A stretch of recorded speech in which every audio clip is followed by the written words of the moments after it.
Hello mga ka-farmers, welcome back to my channel. Ngayon, pag-uusapan naman natin yung gastos dito natin sa manukan at yung ating pampalahi na mga white leghorn. Alright?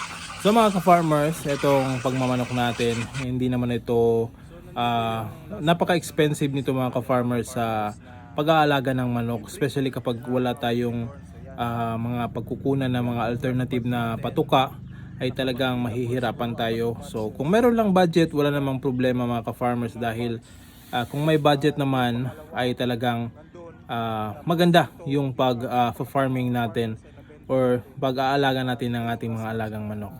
So ngayon, pag-uusapan natin yung ating mga white leghorn na napalahi. So itong mga white leghorn ko mga ka-farmers, ang breeders ko lang na ginawa dito na nakapagpalabas ako ng marami, almost 100 plus yung napalabas natin na mga white leghorn, almost 200 mga ka-farmers yung napalabas natin or napalahi ng mga white leghorn.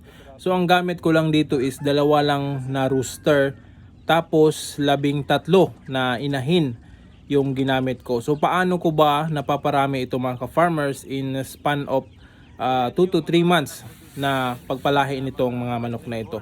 So ang ginawa ko mga ka-farmers, dahil konti lang yung white leghorn natin at nag-iipon ako ng mga itlog. So every week naglo-load ako sa incubator. So yung mga manok ko, every week mga ka-farmers, minsan makakuha ako ng 30 or maximum is 50 eggs yung makukuha natin sa ating mga white leghorn na binibreed sa 13 na inahin.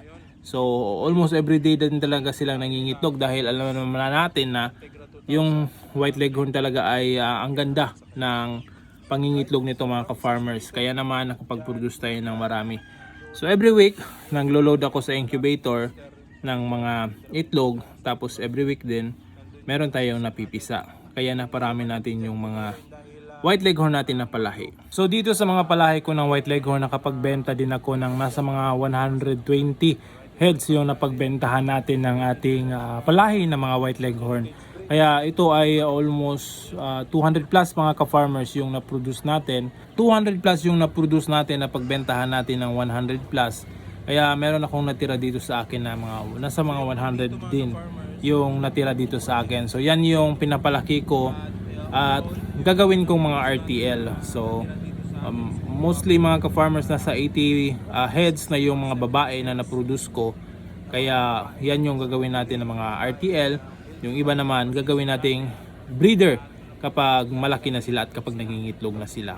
So yung na-produce ko ay mga white leghorn lang yon, at yung sa heritage din mas marami yung sa heritage. Siguro yung nasa akin nandito ngayon, mga babae na lang, is nasa mga 150 plus heads yung nandito. So heritage plus white leghorn, mga abot yata ito ng mga 300 heads. So sana ay lalaki ito at mangingitlog na rin yung mga na-produce natin na mga palahi dito na white leghorn at saka heritage breed.